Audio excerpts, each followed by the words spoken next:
August 19th, 1942. Dense jungle near Taivu Point, Guadalcanal.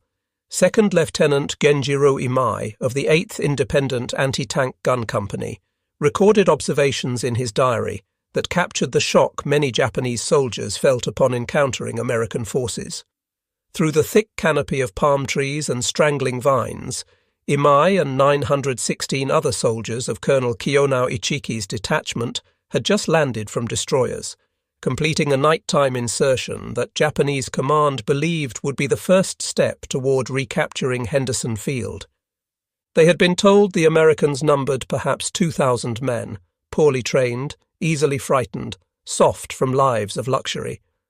Colonel Ichiki himself had dismissed warnings to wait for reinforcements. "These are Americans," he told his officers.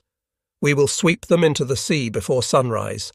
What none of these battle-hardened veterans of China and Southeast Asia knew was that they were about to encounter something unprecedented in the annals of the Imperial Japanese Army. Not merely defeat, which was itself unthinkable for soldiers who had known nothing but victory since 1937, but a systematic demolition of every tactical assumption, every strategic concept, every ideological certainty that defined the Japanese way of war. The jungle itself would become an American weapon. The darkness that Japanese forces had owned since the beginning of the war would betray them. And the overwhelming superiority in equipment, coordination, and sheer destructive capability would shatter the myth of Japanese invincibility in close combat. The transformation had begun 2 weeks earlier, on August 7th, when 11,000 United States Marines of the 1st Marine Division stormed ashore at Lunga Point. General Alexander Vandergrift's Leathernecks were executing Operation Watchtower, the first American offensive operation of the Pacific War. Their objective seemed straightforward on paper. Seize the nearly completed Japanese airfield. Establish a defensive perimeter. Hold the position until relieved. In reality, they were about to fight the longest, most brutal campaign in Marine Corps history up to that point, in an environment that would test human endurance to its absolute limits. The island itself was a vision of tropical hell. Guadalcanal stretched 90 miles long and 25 miles wide, its interior dominated by mountains reaching 8,000 feet into perpetual clouds. The coastal plain where Henderson Field sat was a strip of kunai grass, swamp, and jungle, so thick that visibility dropped to mere feet. The heat was suffocating, humidity never dropping below 90%. Mosquitoes swarmed in clouds so dense that men inhaled them. The rivers and streams that looked clear and inviting on reconnaissance photographs teemed with parasites and disease. Malaria, dengue fever, dysentery, and tropical ulcers would eventually disable more men than enemy action. But on that first morning, the Marines found the airfield almost undefended. The 2,200 Japanese construction workers and 600 naval troops fled into the jungle, abandoning equipment, supplies, and most critically, the airfield itself. By nightfall on August 8th, American engineers were already working to complete the runway. They would name it Henderson Field, after Major Lofton Henderson, a Marine aviator killed at Midway. Within days, the first aircraft would land, and the island would become home to what history would remember as the Cactus Air Force. The Japanese response was swift and catastrophic for American naval forces. On the night of August 9th, Vice Admiral Gunichi Mikawa led 7 cruisers and 1 destroyer through the darkness in a brilliant surprise attack. The Battle of Savo Island became the worst defeat in United States Navy history. 4 heavy cruisers, USS Quincy, USS Vincennes, USS Astoria, and HMAS Canberra, were sent to the bottom in less than an hour. More than 1,000 sailors died in the flaming waters. The surviving Allied naval forces withdrew, taking with them most of the supplies that had not yet been unloaded. The Marines were stranded, cut off, facing a reinforced enemy with barely half their equipment and food. What the Japanese High Command failed to grasp in those early August days was that Henderson Field had become the key to everything. Control of the airfield meant control of the surrounding seas during daylight hours. Aircraft operating from Henderson could strike any Japanese ship within 200 miles. This single fact would dictate the entire nature of the campaign. The Japanese could own the night, sending in troops and supplies aboard fast destroyers in runs that became known as the Tokyo Express. But when dawn broke, American aircraft ruled the skies. The strategic situation demanded that Japan retake Henderson Field immediately, before the Americans could fortify their position. Imperial General Headquarters assigned the task to Lieutenant General Harukichi Hyakutake's 17th Army, based at Rabaul. Hyakutake had only limited forces available. The 35th Infantry Brigade under Major General Kiyotake Kawaguchi was at Palau. The 4th Infantry Regiment was in the Philippines. The closest unit was Colonel Ichiki's 28th Infantry Regiment, which had been stationed near Guam, originally intended for the Midway operation that had been cancelled after the naval disaster in June. Colonel Kiyonao Ichiki was an infantry school instructor with a reputation as a first-rate tactician. He was also known for being impulsive and having supreme confidence in Japanese fighting spirit over American material. Before departing Truk for Guadalcanal, Ichiki received clear orders to wait for the rest of his regiment before attempting to retake the airfield. But Ichiki had very little respect for American soldiers. He had studied reports from China, from the Philippines, from everywhere Japanese forces had encountered Western troops. They lacked discipline. They broke under pressure. They could not match Japanese warriors in close combat. On the night of August 18th, 6 destroyers delivered 917 men of Ichiki's first element to Taivu Point, 15 miles east of the American perimeter. The landing went smoothly, undetected by American forces. Ichiki immediately sent out reconnaissance patrols to assess enemy strength and defensive positions. It was a routine tactical decision that would prove fatal. On August 19th, a patrol from Company A, 1st Battalion, 1st Marines, under Captain Charles Brush, was moving along the coastal track toward Coley Point when they spotted Japanese soldiers. The two forces collided in a brief, vicious firefight. The Marines killed 31 Japanese soldiers and captured documents that revealed the presence of a significant enemy force in the area. More importantly, the captured papers showed that the Japanese severely underestimated American strength. Captain Brush raced back to the perimeter with his intelligence haul. General Vandergrift immediately understood what was coming. A Japanese attack. Soon. Probably from the east. He ordered Colonel Clifton Cates to strengthen defences along the sandbar at the mouth of what Marines called the Tenaru River.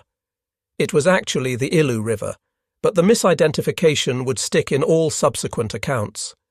Cates deployed Lieutenant Colonel Leonard Cresswell's 2nd Battalion, 1st Marines along the riverbank, with machine guns positioned to create interlocking fields of fire across the sandbar. What happened next would become one of the most one-sided battles in Marine Corps history. Colonel Ichiki, rather than waiting for intelligence from his lost patrol or for reinforcements, decided to attack immediately.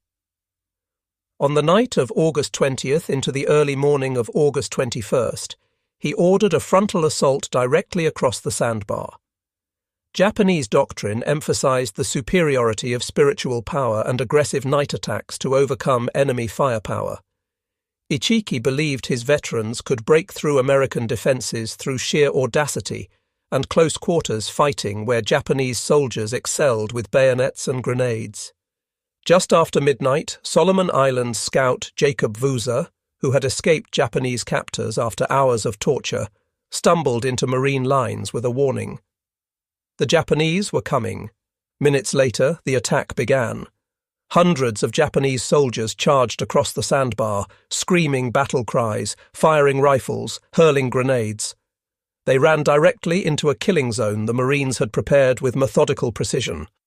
The M1917A1 Browning water-cooled machine guns opened fire.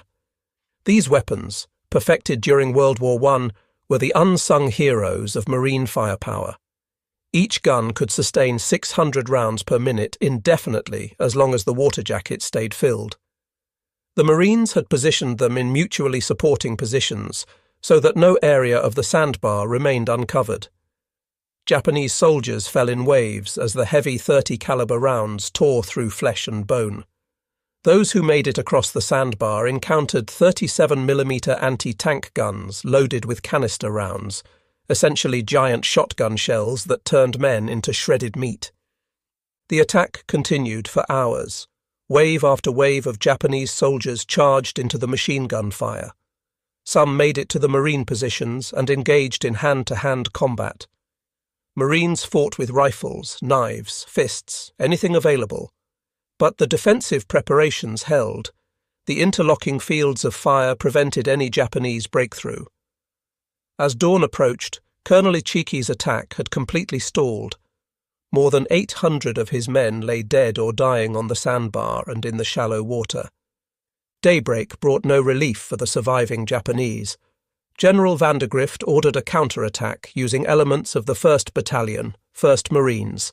5 M3 Stuart light tanks crossed the sandbar and began systematically hunting down Japanese soldiers who had taken cover in the coconut groves. War correspondent Richard Tregaskis, watching from a Marine position, described the scene. It was fascinating to see them bustling amongst the trees, pivoting, turning, spitting sheets of yellow flame. We had not realized there were so many Japanese in the grove. Group after group were flushed out and shot down by the tank's canister shells. By midday on August 21st, the Battle of the Tenaru was over. Of the 917 Japanese soldiers who had landed at Taivu Point, approximately 800 were dead. Approximately 128 survivors, mostly from support units that had remained near the landing site, melted into the jungle. They would send a radio message to the 17th Army headquarters reporting the disaster. Among the dead was Colonel Ichiki himself, though accounts differ on how he died. The official Japanese version claimed he burned his regimental colours and committed ritual suicide. Some witnesses insisted he died leading a final charge. Marine casualties were approximately 40 killed and wounded. The psychological impact on surviving Japanese soldiers was devastating. Captured documents and post-war accounts revealed the shock of learning that an entire regiment had been annihilated in a single night. The Americans had not fought the way Japanese doctrine predicted. They did not panic under night attack. They did not break when charged by screaming warriors. Instead, they had waited in prepared positions, allowed the Japanese to enter killing zones, and systematically destroyed them with concentrated firepower. The most devastating revelation came from examining captured equipment and assessing the battlefield. The Americans possessed a level of material wealth that Japanese intelligence had completely failed to comprehend. The Browning machine guns never jammed, never overheated beyond their designed capacity, never failed from poor maintenance or inadequate spare parts. Every Marine seemed to carry more ammunition than an entire Japanese squad. The artillery support that Marines could call upon exceeded anything the Japanese could deploy, and the coordination between infantry, artillery, and even naval gunfire from ships offshore represented an integrated system of destruction that Japanese forces had never encountered. Within days of the Tenaru disaster, more Japanese forces were already en route to Guadalcanal. Admiral Isoroku Yamamoto organized a massive naval operation to support the next attempt to retake Henderson Field. 3 slow transport ships departed Truk on August 16th, carrying the remaining 1,400 soldiers from Ichiki's regiment, plus 500 naval marines. After the naval battle of the Eastern Solomons resulted in heavy damage to one of the transports, Japanese command decided to abandon slow transport ships entirely. Instead, they would use destroyers for what became known as the Tokyo Express runs. Between August 29th and September 4th, various destroyers and light cruisers delivered almost 5,000 troops of Major General Kawaguchi's 35th Infantry Brigade to Taivu Point. The Tokyo Express worked brilliantly as a method of moving men. Destroyers could make the round trip from the Shortland Islands to Guadalcanal in a single night, minimizing exposure to American air attack. But the method had a critical weakness.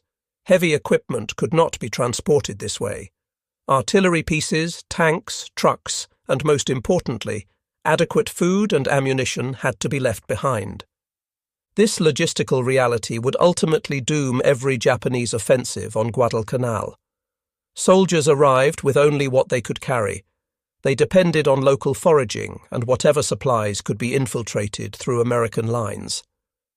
As the campaign wore on, Japanese troops would find themselves fighting not just against American firepower, but against starvation itself. General Kawaguchi set September 12th as the date for his assault on Henderson Field. His plan called for a three-pronged attack. One force would strike from the west along the coastal area. A second force would attack from the south, penetrating through dense jungle to strike at what Japanese intelligence believed was the weakest point in American defenses. Kawaguchi himself would lead the main effort from the south, approaching along an inland ridge that dominated Henderson Field. What Kawaguchi did not know was that Marine intelligence had already identified this ridge as the most likely avenue of approach. Lieutenant Colonel Merritt Edson, commanding officer of the 1st Raider Battalion, conducted a raid on Tasimboko village on September 8th and discovered massive supply dumps, indicating a large Japanese force was concentrating in the area. Edson immediately understood the Japanese plan. They would come from the south, using the ridge as their approach route. Edson requested permission to establish a defensive line on the ridge itself. General Vandergrift approved. On September 10th and 11th, Edson positioned approximately 840 Marines from his raiders and the 1st Parachute Battalion along the ridge. He selected defensive positions with the same methodical care that had characterized the Tenaru defenses. Machine guns positioned to create interlocking fire. Mortar crews registered on likely approach routes. Artillery from the 11th Marines plotted defensive fire missions. Every advantage of terrain and firepower was calculated and prepared. The ridge itself was a narrow coral spine, approximately 1,000 metres long, consisting of 3 distinct hills covered with kunai grass and scattered trees. Deep ravines bordered both sides, heavily wooded and in some places impenetrable. It was the perfect terrain for a night attack by infiltrating infantry. It was also, if properly defended, a killing ground. On the night of September 12th, Kawaguchi's forces began their assault. Unlike Ichiki's frontal charge, this was a more sophisticated attack. Japanese infantry infiltrated through the ravines on both sides of the ridge, attempting to envelop American positions. Small units probed for weak points. When they found them, larger forces concentrated for breakthrough attempts. The fighting was savage and confused. In the darkness, Marines sometimes found themselves engaged in hand-to-hand combat with Japanese soldiers who had infiltrated to within grenade range. But the defensive preparations held. When Japanese forces concentrated for breakthrough attempts, Marine mortars and artillery shattered them. The 11th Marines fired more than 2,000 rounds during the night, dropping high-explosive shells so close to Marine positions that shrapnel wounded friendly troops. Machine gun crews fired until their barrels glowed red in the darkness. Individual Marines fought with rifles, pistols, knives, entrenching tools, anything that came to hand. Sergeant Major Jacob Wauser, the same scout who had warned of the Tenaru attack, moved through the lines encouraging Marines and pointing out Japanese infiltration routes. Sergeant John Basilone manned a machine gun position that became critical to the defence. When his gun crews were killed or wounded, Basilone continued firing alone, repelling wave after wave of Japanese attacks. He would later receive the Medal of Honor for his actions that night. 2 Marines would earn the Medal of Honor at Edson's Ridge, and 19 would receive the Navy Cross. As dawn broke on September 13th, the Japanese attack had failed to break through, but Kawaguchi had more troops available and prepared to renew the assault the following night. Edson pulled his lines back to the centre of the ridge, consolidating his forces. General Vandergrift sent reinforcements, bringing the total defending force to approximately 2,500 men. The Japanese would attack again, but this time the Marines were ready with even stronger positions and more concentrated firepower. The second night's fighting was even more intense than the first. Kawaguchi threw his remaining forces into desperate attempts to break through before American reinforcements made the position impregnable. Japanese soldiers charged repeatedly, dying by the hundreds in the machine gun fire. Some attacks came within 50 yards of Edson's command post before being stopped. At one point, the situation was so desperate that Edson himself grabbed a rifle and joined the firing line. But again, American firepower and defensive preparation prevailed. By dawn on September 14th, Kawaguchi's offensive had completely collapsed. Japanese casualties were staggering. Approximately 830 to 850 Japanese soldiers died on and around Edson's Ridge. Marine casualties totaled approximately 104 killed and over 200 wounded between the Raider and Parachute battalions. The ridge that would forever after be known as Bloody Ridge, or Edson's Ridge, had become a monument to the effectiveness of American defensive doctrine. For Japanese soldiers who survived, the battle represented another profound shock to their understanding of warfare. Captured diaries and post-war accounts consistently described the same realization. Japanese forces had expected to fight other infantry in darkness, where their training and spirit would triumph. Instead, they encountered artillery, machine guns, and mortars, all concentrated with a precision they could not match. American commanders knew the Japanese were coming. They prepared killing zones. They waited for Japanese forces to enter. Then they destroyed them with coordinated fire support. The battles at Tenaru and Bloody Ridge established patterns that would repeat throughout the Guadalcanal Campaign. Japanese forces would launch attacks based on courage, night tactics, and close combat expertise. American forces would respond with overwhelming firepower, coordinated combined arms operations, and defensive positions carefully prepared to maximize their advantages. The outcome was predictable. Japanese casualties would be catastrophic. American casualties would be significant but sustainable. But numbers alone do not capture the horror of jungle warfare on Guadalcanal. The environment itself became a weapon that killed with impartiality. Malaria infected nearly every man who spent more than a few weeks on the island. By December 1942, the 1st Marine Division would report over 8,000 malaria cases. Tropical diseases disabled approximately 2/3 of the division. Dysentery was universal. Men suffered from fungal infections that ate through skin. Jungle rot caused open sores that never healed in the humid heat. Dental problems with no treatment led to abscessed teeth and systemic infections. The Japanese suffered even worse. Their supply situation meant inadequate food from the beginning. Soldiers were supposed to receive field rations, but the Tokyo Express could rarely deliver enough. Men subsisted on whatever they could forage, supplemented by occasional rice deliveries that had to be stretched impossibly thin. Starvation became a constant companion. Medical supplies were almost non-existent. Quinine for malaria prevention ran out quickly and was never adequately resupplied. Wounded soldiers often died from infections that would have been easily treatable with proper medicine. Japanese documents captured later in the campaign painted a horrifying picture of conditions. A medical officer's report from late October noted that more than 60% of the 17th Army's forces on Guadalcanal were incapacitated by disease or malnutrition. Combat effectiveness had dropped to perhaps 30% of authorized strength. Soldiers were dying at a rate of 50 per day, most from starvation and disease rather than combat wounds. American supply ships, protected by Henderson field aircraft during daylight hours, regularly delivered food, ammunition, medical supplies, and replacement equipment.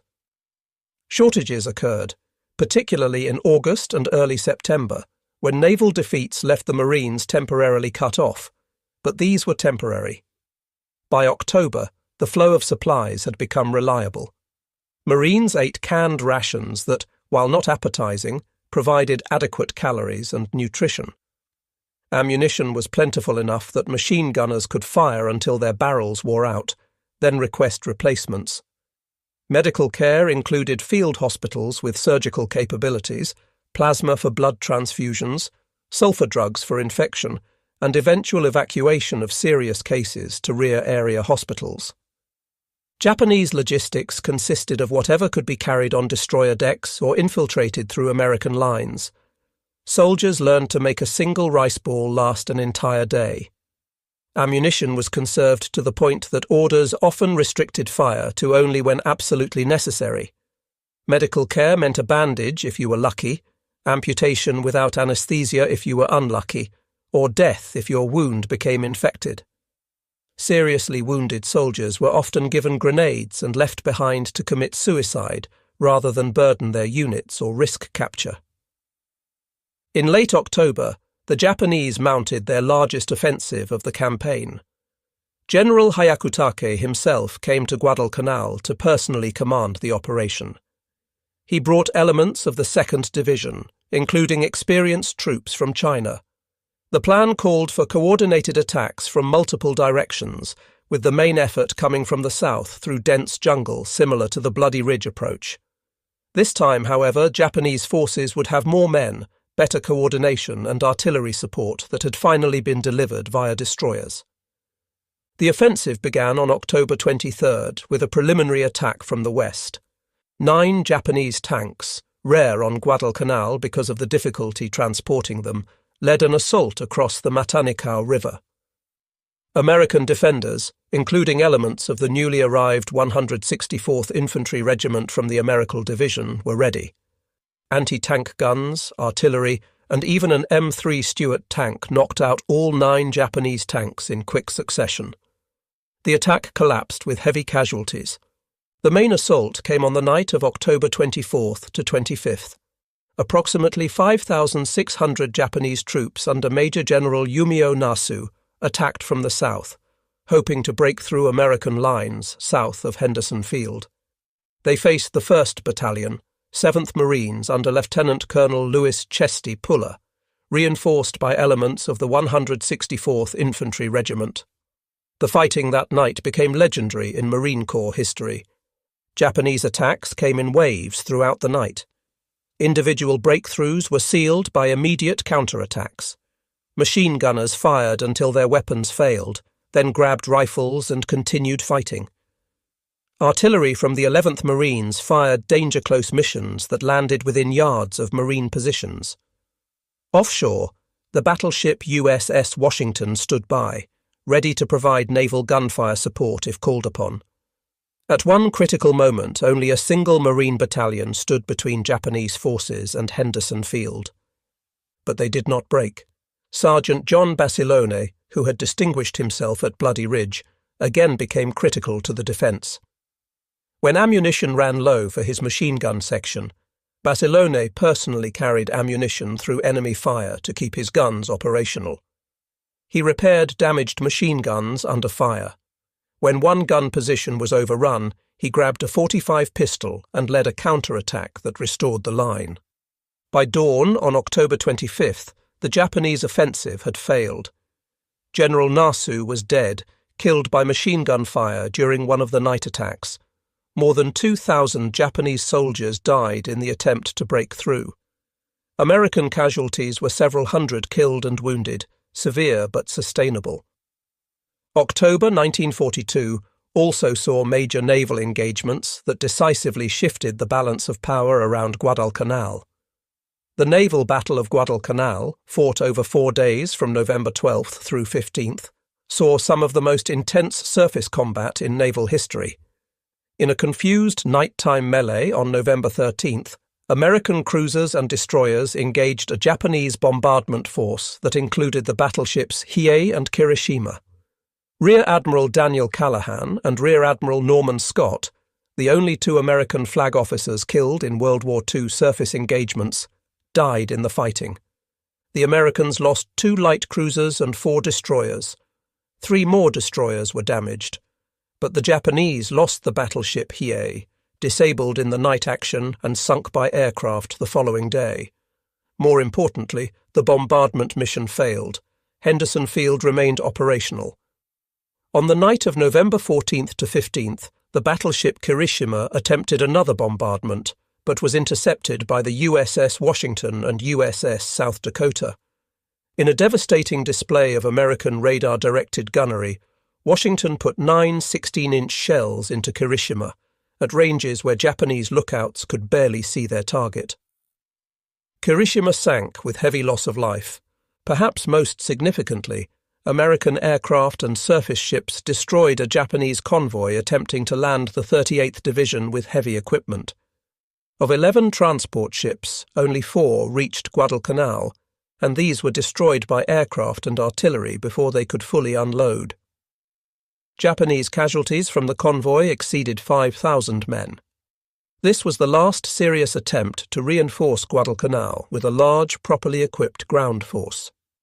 For Japanese troops already on the island, November marked the beginning of the end.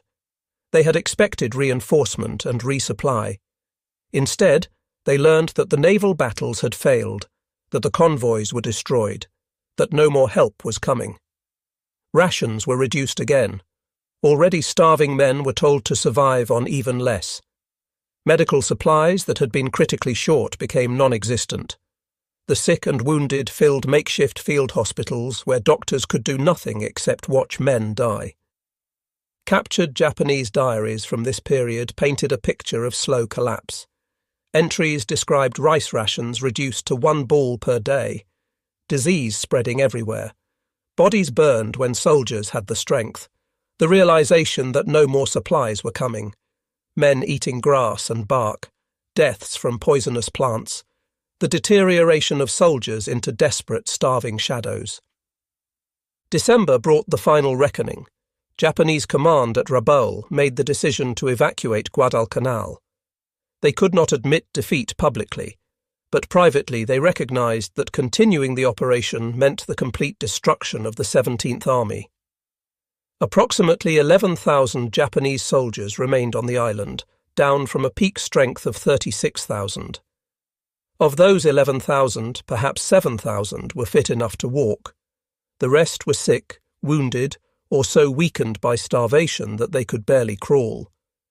The evacuation, designated Operation K, would be one of the most successful Japanese operations of the entire war.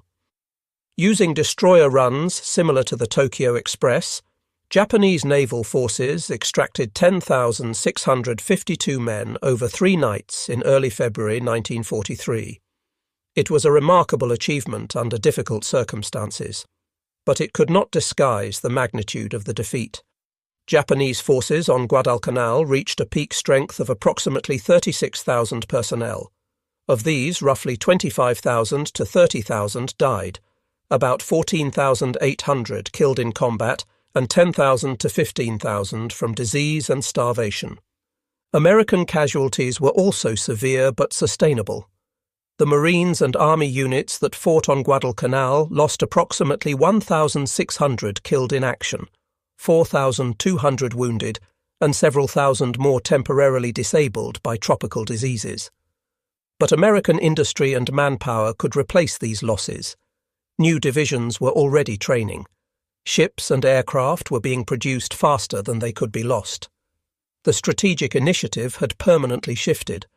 The psychological impact of Guadalcanal on Japanese military thought cannot be overstated. For the first time, Japanese forces had been defeated in sustained ground combat. Every offensive had failed. Every attempt to apply traditional Japanese tactical doctrine had resulted in catastrophic casualties. The revelation that American forces were not only materially superior, but also tactically competent, well-led and capable of enduring terrible conditions, shattered pre-war assumptions. Japanese officers who survived Guadalcanal and later wrote memoirs or were interviewed after the war consistently emphasized several themes. First, they had completely underestimated American fighting qualities. Second, the disparity in equipment and supplies was far greater than intelligence had suggested. Third, Japanese logistics were fundamentally inadequate for sustained operations against an enemy that controlled the sea and air. Fourth, spiritual power and tactical skill were insufficient against systematic disadvantages in firepower and resources. Post-war accounts from Japanese veterans revealed a consistent assessment. They had believed they were superior warriors. They trained harder, accepted death more readily, mastered night fighting and close combat. But on Guadalcanal, they learned that war is decided by systems. The Americans had systems for everything. Systems for supply, for medical care, for artillery support, for air coordination. Every system functioned. Japanese systems failed because they were never built properly in the first place. Japanese veterans who survived the campaign and were later interviewed provided detailed accounts that contradicted official Japanese explanations for defeat. They acknowledged that American forces fought superbly at night when defending prepared positions. They admitted Americans endured malaria, dysentery, and terrible conditions while maintaining combat effectiveness because logistics supported them. They recognized that American firepower was overwhelming, coordinated, and precisely delivered. A single American battalion had more effective firepower than an entire Japanese regiment. The technical aspects of American superiority were significant. Japanese forces on Guadalcanal fought with Arisaka rifles, bolt-action weapons requiring manual cycling between shots. American Marines initially carried M1903 Springfield rifles, also bolt-action, but supplemented by the M1 Garand semi-automatic rifle as these became available. The Garand's 8-round capacity and semi-automatic operation provided advantages in firefights. Machine guns told an even starker story. The American M1917A1 Browning was water-cooled and could sustain fire indefinitely as long as water and ammunition were available. Japanese machine guns, primarily the Type 96 and Type 99, were lighter and more portable, but lacked sustained fire capability. In defensive positions, this difference was decisive. Artillery superiority was perhaps most significant. The 11th Marines operated M1A1 pack howitzers that could be broken down and transported through jungle terrain. These 75mm weapons provided responsive, accurate fire support. Forward observers with infantry units could call for fire missions and receive rounds within minutes. Japanese artillery on Guadalcanal was limited, difficult to move through jungle, and chronically short of ammunition. Naval gunfire added another dimension that Japanese forces could not match. Destroyers and cruisers offshore could deliver bombardments on Japanese positions, or provide responsive fire support for Marine ground units. Radio communication between shore-based observers and naval ships allowed precise targeting. Air power became increasingly dominant as the campaign progressed.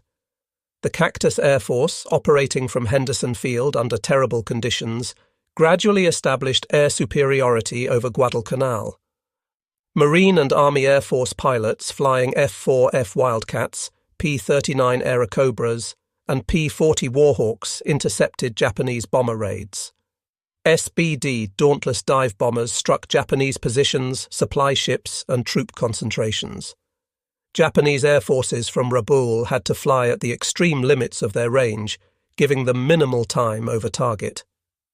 The final American ground offensive in January 1943 demonstrated how completely the balance had shifted. Major General Alexander Patch's 14th Corps, now including both Marine and Army divisions, launched coordinated attacks that systematically reduced the remaining Japanese positions. The offensive had overwhelming support from artillery, air power, and naval gunfire. Japanese resistance, while determined, was hampered by starvation, disease, and ammunition shortages. On February 9, 1943, American patrols discovered that Japanese forces had evacuated. General Patch sent his famous message to Admiral Halsey. Tokyo Express no longer has terminus on Guadalcanal. The campaign was over. 6 months of fighting had resulted in the first major American ground victory against Japan. More importantly, it established patterns and revealed truths that would shape the rest of the Pacific War. The lessons Japanese survivors took from Guadalcanal were devastating to pre-war military doctrine. The myth of Japanese warrior superiority had been shattered. Individual courage and tactical skill were inadequate against systematic disadvantages.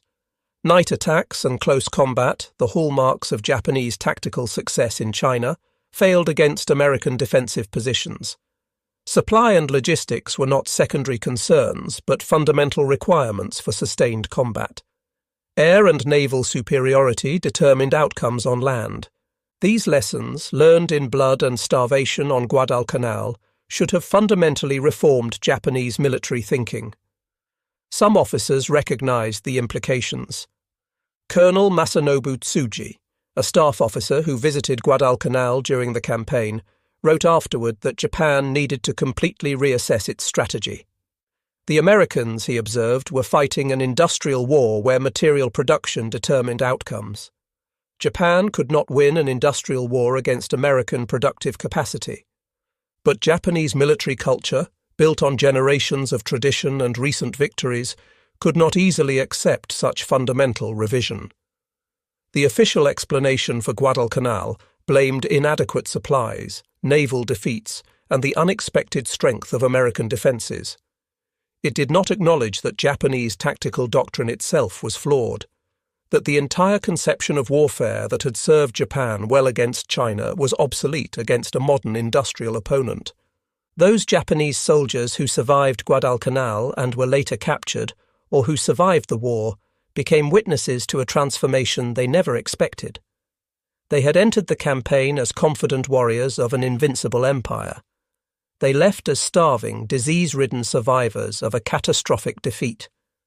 Many later described Guadalcanal as the moment they first understood that Japan would lose the war. Post-war testimonies from Japanese veterans captured this psychological transformation. They acknowledged learning truths that leaders had hidden. The Americans were not weak but overwhelmingly strong, not just in weapons, but in organization, logistics, leadership, and the ability to sustain combat operations. Japanese forces fought with courage and skill. It did not matter. American forces fought with systems and resources Japanese forces could not match. The American perspective on Guadalcanal emphasized different lessons. For Marines and soldiers who fought there, the campaign proved that American forces could match Japanese troops in the brutality of jungle combat. The mythology of Japanese invincibility was destroyed. American defensive doctrine worked. Combined arms coordination was effective. Individual American soldiers, properly trained and equipped, were more than capable of defeating Japanese forces. But Americans also learned respect for Japanese soldiers as tough, determined, skilled adversaries who would fight to the death rather than surrender. The willingness of Japanese forces to continue attacking in the face of hopeless odds, to endure starvation rather than give up, to die rather than retreat, made a profound impression. The contrast between the two sides' approaches to prisoner welfare and surrender illustrated fundamental cultural differences. American forces made efforts to encourage Japanese surrender, dropping leaflets, broadcasting radio messages, offering medical care and food to prisoners. These efforts had minimal success. Of approximately 36,000 Japanese troops who served on Guadalcanal, fewer than 1,000 were captured alive, and most of those were too sick or wounded to resist. The strategic implications of Guadalcanal extended far beyond the island itself. Japan's failure to retake Henderson Field and the eventual evacuation demonstrated that the Japanese defensive perimeter could be penetrated. Allied strategy shifted from defensive operations to offensive campaigns. The industrial and material advantages that America possessed could be translated into military victory if applied systematically. For Japan, Guadalcanal marked the beginning of the end. The loss of experienced troops, pilots, and ships could not be replaced at anything approaching the rate America was producing new forces. The decision to evacuate admitted, however quietly, that Japan could not sustain attritional warfare against American industrial might. The veterans of Guadalcanal on both sides carried their experiences for the rest of their lives. American Marines and soldiers who survived the campaign became cadres for new units, passing along hard-won lessons about jungle warfare, defensive tactics, and combined arms coordination. The 1st Marine Division, pulled off Guadalcanal in December 1942, required months of rest and rehabilitation before returning to combat. Japanese survivors faced an even grimmer future. Those evacuated during Operation K were dispersed to other units throughout the Pacific, carrying with them the psychological burden of defeat and the knowledge that American forces were far more formidable than pre-war propaganda had suggested. Many would die in subsequent battles as Japan's strategic position continued to deteriorate. The island of Guadalcanal itself bore the scars of 6 months of intense combat for decades afterward. Wrecked aircraft, destroyed vehicles, abandoned equipment, and unexploded ordnance littered the jungles and coastal areas. Henderson Field, expanded and improved during and after the campaign, served as a major Allied base for subsequent operations in the Solomons. For military historians and strategists, Guadalcanal provided case studies in amphibious operations, jungle warfare, logistics, air-ground coordination, and the integration of naval power with land operations. The campaign demonstrated that modern warfare required more than brave soldiers and tactical skill. It required industrial capacity, effective logistics, technological superiority, and the ability to sustain operations over extended periods. The human cost of Guadalcanal was staggering on both sides. More than 7,000 American and Japanese servicemen died in the naval battles around the island. On land, American casualties exceeded 7,000 killed, wounded, or missing. Japanese losses exceeded 30,000 from all causes. Thousands more on both sides suffered from diseases and conditions that would affect their health for the rest of their lives. But the strategic significance justified, in military terms, the terrible cost. Guadalcanal represented the turning point where Allied forces shifted from defense to offense in the Pacific. It demonstrated that Japan could be defeated in ground combat. It established air and naval superiority patterns that would characterize the rest of the war. The story of Japanese troops encountering American jungle warfare on Guadalcanal is ultimately a story about the collision between two fundamentally different approaches to modern warfare. One side believed in the supremacy of the warrior spirit, in courage overcoming material disadvantages, in tactics producing victory regardless of resources. The other side believed in systematic application of industrial power, in logistics and firepower as force multipliers, in combined arms coordination as the key to success. The jungle of Guadalcanal became the crucible where these conflicting philosophies met. The outcome, though it took 6 months of brutal fighting to reach its inevitable conclusion, demonstrated that concentrated fire support and logistics, when combined with competent tactics and determined soldiers, created a form of military power that Japanese forces simply could not match. For the Japanese soldiers who survived Guadalcanal and lived to tell their stories, the campaign represented the moment when reality destroyed illusion. They learned that their training had been based on false assumptions, their tactics had been designed for a different kind of war, their logistics had been inadequate from the beginning, and their nation was engaged in a conflict it could not win through military means alone. The Americans who fought on Guadalcanal learned different but equally important lessons. They discovered that they could match Japanese soldiers in the brutality of combat. They proved that American industrial power could be translated into military victory. They developed tactics and doctrine for jungle warfare that would serve them well in subsequent campaigns. And they shattered the myth of Japanese invincibility, replacing it with a realistic assessment of a tough, determined, but ultimately defeatable enemy. Guadalcanal was where Japanese troops were terrified not by American soldiers as individual fighters, though they proved formidable, but by the systematic, overwhelming, relentless application of firepower and material resources that American forces brought to every engagement. It was a terror born not from fear of death, which Japanese soldiers had been trained to accept, but from the realization that courage and sacrifice were meaningless against an enemy whose supplies never ran out, whose wounded received care, whose artillery never stopped firing, whose aircraft controlled the skies, and whose industrial base could replace losses faster than combat could inflict them. The transformation that began when Japanese forces first encountered American jungle warfare on Guadalcanal marked a fundamental shift in the Pacific War.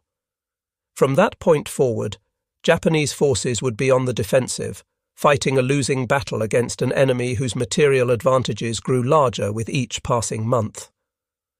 The jungle warfare of Guadalcanal became the template for future campaigns, proving that American forces could fight and win in the most difficult terrain against a determined enemy, provided they had adequate logistics, effective coordination, and overwhelming firepower.